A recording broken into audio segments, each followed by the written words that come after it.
Hit record.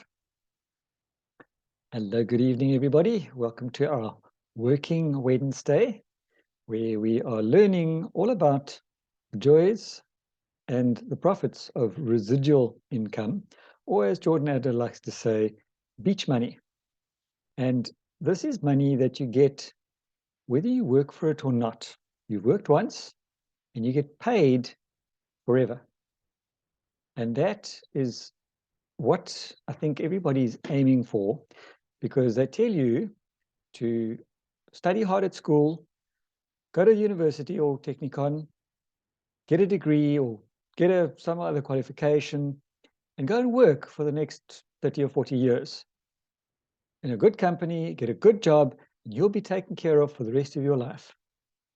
No, it doesn't work that way. It may have worked that way back once before in the Dark Ages, but it certainly doesn't do that anymore. And these days, we talk about residual income as opposed to linear income. And linear income is that's the job, because you go to work and you get paid an amount. If you call in sick, you're probably still going to get paid an amount. If you go on holiday, you get paid an amount. That's linear income. With residual income, you do work today, and it comes back to you time after time after time. Somebody who's recorded a song, somebody who's written a book, somebody who's created a course, those people are earning residual income. Our business, our network marketing business, is residual income, because you build the relationships once and you get paid forever. And that is the beauty of how network marketing or residual income works. So let me share my screen. And I'm going to share sound as well, because I think I'm going to get to that clip a little bit later. And I'm going to go to, let's just get rid of all this nonsense over here.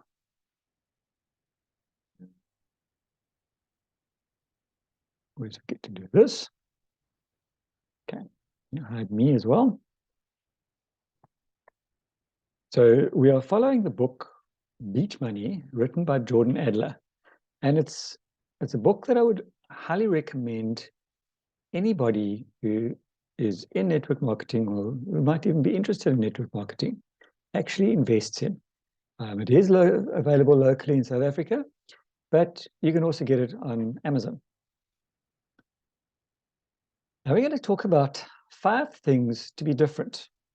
Yeah, we always talk about standing out and being different to everybody else. If you always follow the crowd, if you always do what you've always done, as John likes to say, you always get what you've always got. And if you always follow the crowd, you're going to get what the crowd gets. And 95% of people follow the crowd, and then they can't understand why nothing's different. And sadly, I see this happening a lot, like at the moment in our country, where they're talking about these stupid strikes and things next week. People who get a job, don't like their job, go and strike and really just make life uncomfortable for everybody else.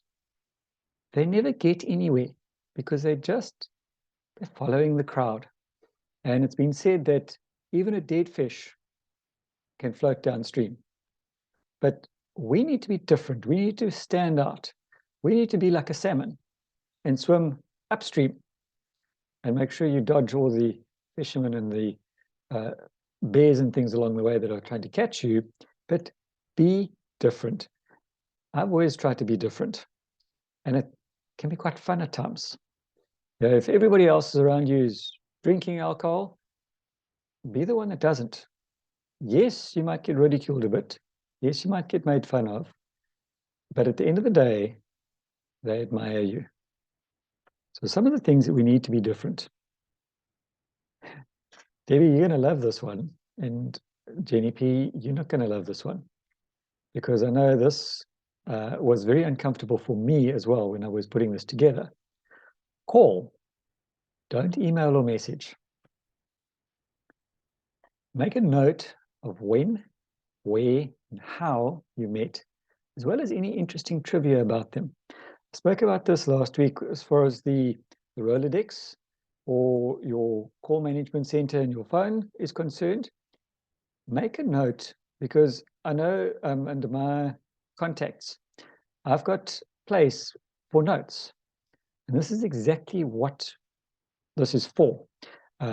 With all of my downlines, I put down under the notes what their near life ID number is. So that if they, especially the new people, phone me in a panic one day and go, I can't remember my ID number and what I need to do, I can go, okay, look under their name and I've got it over there. But also for my customers, I'll put their name and contact details in my contact list, and I make a note of what products that they're using. And then I can just keep tabs on them and suggest other products, or maybe give them a sample one day or something. But just make a note of what their problem is. What was their complaint originally? What was their challenge? Make a note of when you saw them, where, and how you met, as well as any interesting trivia about them. They've got one ear that's pushed out on one side compared to the other one, or they're deaf in one ear, or they like to wear bright purple where everybody else is wearing white. Yeah, whatever interesting thing. Maybe they've even got an interesting job. Not everybody makes artificial legs like I do. Not everybody works with people in my field, which is, it's different. It's interesting. Who did I see recently that had an interesting job? They were something to do with the environment, which I found different because most of the people I meet are policemen or nurses or teachers. And this was somebody who was working with the environment, which is a completely different field, which I found very interesting about them. Note any follow-up contact date, note or article you sent them. And this is where I like WhatsApp, because I don't know if you're aware of it, but anytime you send out a WhatsApp message, if you look under the WhatsApp grouping, I'll take a group, for instance, like the general chat. If you tap on where it says general chat over there, and you look under the media, links, and documents, that'll give you an indication of every bit of media, which is photographs or links or documents you've put up on the group. But the same is true with an individual person. If I take Jenny P, for instance, I look under her and I go to media, links, and docs. I've sent her an awful lot of stuff over the years. But all the pictures that I've sent her or she sent me is there. All the links that we've shared is there. All the documents that I've sent and shared are there. So you don't always need to have it in your diary or in your contact list, but look under your WhatsApp, because it's all there. You can keep it a track. And this is, sometimes I'll show you my cheat sheet over here, where people ask me, where was this? And I go and I do a search under documents or links, and I'll quite often find it. Sometimes I frustrate myself because I'm not too sure what I'm looking for and I don't find what I'm looking for. But that's where it is. That's where the information is. Use it to your advantage. So if somebody's asked you a question about training and you've sent them an article, you can find out there where it is, and then you can go and do a search under the chats and see when you sent it and do a follow-up. And that way you also don't always duplicate.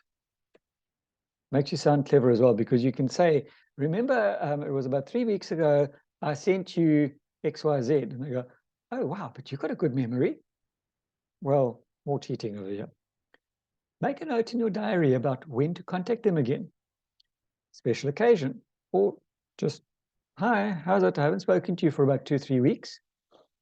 You can reach out and say, hello, how's it going? Yeah, I gave you a bottle of Trianin 3 weeks ago. How are you feeling? What difference have you felt? And you can either put that in your diary or use an app or make a note somewhere.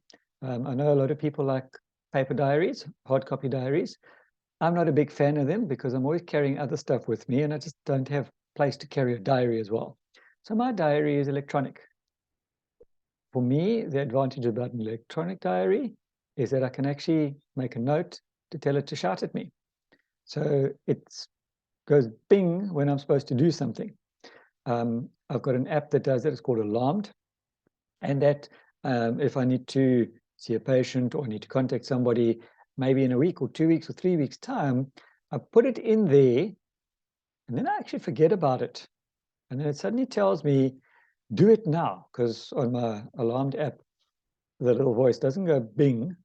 It actually yells at you and says, do it now. And I generally will do it now if I don't tell it to snooze.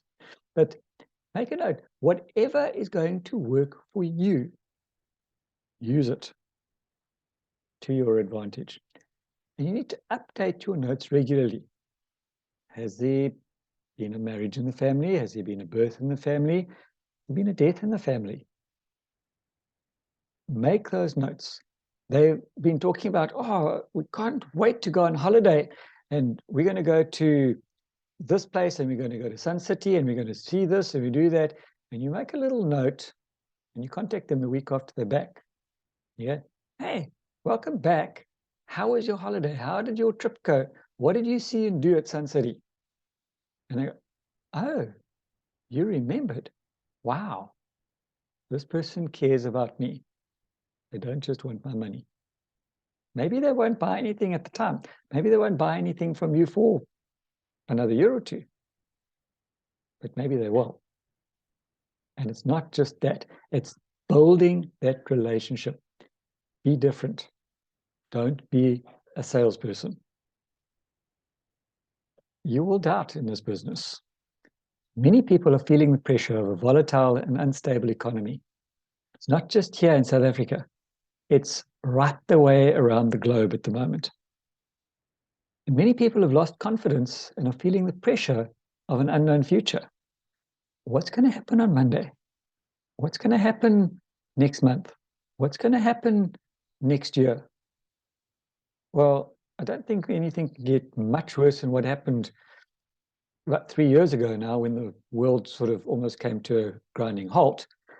Who could foresee that? Who knew that the entire world would literally come to a standstill when they said originally for 2 weeks? And we all thought, oh, good, a 2-week holiday. And it stretched out into 3 weeks and 4 weeks and 12 weeks and 12 months. And who knew? You don't know. Is that going to happen again? Is there going to be a major crash? I heard today that there's something like 3 different banks that have closed in America this week. What's going to happen? Is my job secure?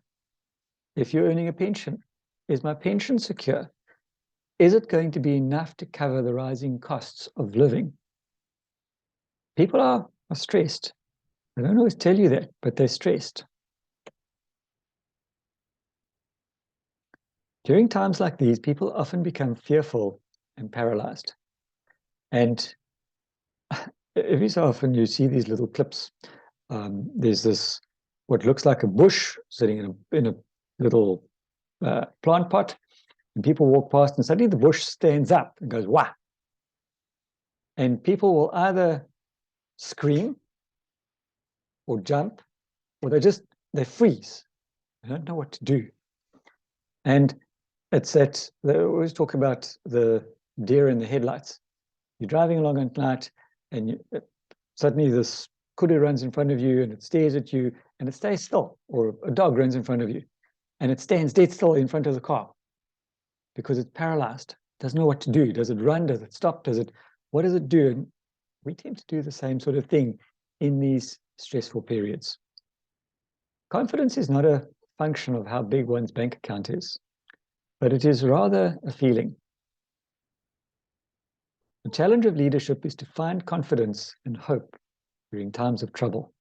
So in today's days, where people are stressed, people are troubled, we need the confidence to say, hey, we've got a solution over here. Janet always spoke about the day that she graduated, the day that she retired on her graduation. She said the thought that ran through her head was, wow, I've made it. I've graduated. I'm graduated in a class of 40 or 50 people. And she looked at all the people around her and she went, where are they going to find jobs? And I was actually talking to one of my guests coming back on Saturday. This is the very reason he contacted me, was he matriculated 2 years ago. He hasn't been able to find a job. So he's been sitting at home, getting more and more stressed, more and more frustrated. And he remembered having seen me at a presentation, and he contacted me and he said, contacted me via Facebook, I think it was, and said, please, we need to talk.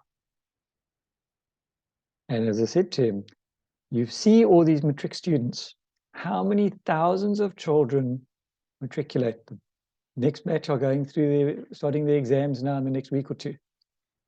There are thousands of kids that are matriculating at the end of this year. Where are they going to find jobs?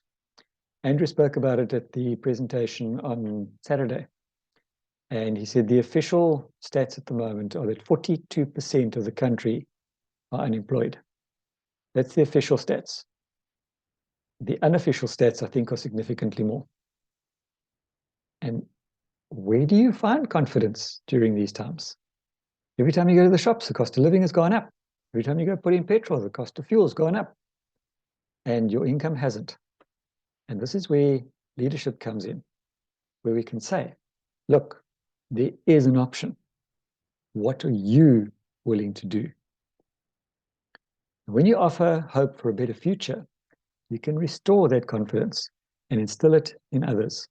Have you ever seen a group where there's now, say, a sudden disaster, and everybody's running around and they're virtually bouncing off of each other because they're panicking, they don't know what to do. And you have one person say, hey, stop it. Let's do this. And regardless of if they've been in charge before, suddenly everybody turns to that leader who has now stood up, taken a breath, shown the confidence. Inside, they might be scrambling around madly going, oh, I don't know what to do. It's scary. But they've said, right, hold on, everybody. Let's stop. Let's think. You do this, you do that, you do the next thing. And they organize a team. It's amazing to watch that leadership in action. Because whether you are officially the leader or not, if somebody stands up and takes control, all the others follow. And we need to be, in this business, we need to be that leader saying, stop it. There is a solution. You need to do X, Y, Z. You need to do ABC. You need to, and work through it and restore that confidence. And if you are calm in a panic situation, others will calm. Jenny will tell you from first aid, you get to an accident scene and there's panic and there's stress and there's all sorts of different emotions running around. And all you need is one person to take control and say, okay, everybody, not as bad as what it looks. Right, let's have a look, see, what can we do? I call it horse psychology because it works just the same way. And I use it in my job on a fairly regular basis. As an entrepreneur, you will doubt when you start making R1,000 a month. You start this business and you go, I don't know if I can do this. Will I make any money out of it? Can I make R1,000 out of this? And when you hit 10,000 Rand a month, you will question if you can make 20,000. You've forgotten the fact that you made 1,000. And now you're hitting 10,000. You go, oh, no, I don't know if I can do this. It's not going to work. I need more. Can I ever do 20,000? And when you hit R1,000,000 a year, you may doubt that you can keep it. Do you think Charlie has sleepless nights about his income every month? Do you think he wakes up in the middle of the night going, oh, no, am I going to qualify this month? Am I going to get the right people? Am I still going to be a 5 down at the end of this month? Or is he confident and he goes, no, I've got this. I know what I've done. I know what I need to do. I've got my team organized. I can keep my million or more a month or year without a problem. We are doubting humans. It's human nature. It wasn't just Peter who doubted when he climbed out of the boat and Jesus told him to come and walk on the water. We all do. I doubted that I could ever run 5 kilometers because 5 kilometers sounds so far until I ran 5 kilometers.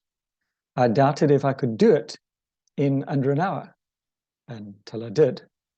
I doubted if I could do it in under 30 minutes until I did. We always doubt. That's how we are formed. It's how we are designed, unfortunately. According to Dan Sullivan, we need to first gain our own personal confidence back before you can instill confidence in others. And for me, it's a little bit like watching a duck on a pond. On the surface, they're as calm, cool, and collected as anything, and underneath their feet are going like crazy. And even if that's the case, if you can exude and show off that confidence, just like me pretending like I'm confident in doing this presentation, where inside I'm going, can I do this? I don't know if I can. What makes me so special? What makes me qualified to do this? We've got people on this talk who are significantly more qualified than I am, but yeah, why am I not following their example? I don't know if I can do what they're doing. And others are saying, I don't know if they can do what I'm doing. Know that you can. I never had the confidence to stand up in front of a group of people to do a business presentation, specifically live, until somebody, we won't mention names, forced me to. And they said, here's the pen, go and do it. And you know what? I didn't die. I could do it. Because they gave me the confidence to get over myself and do it. And that is what personal development does. And that is why it's so important. As you regain your confidence, others will be attracted to you. So you need to show that confidence, get people to watch you. If you have confidence and convince others that a better future is just around the corner, people will follow you and begin to grow teams that will transform their bank accounts as well as yours. As Zig Ziglar always says, you can have everything you want in life. You just help enough others to get what they want.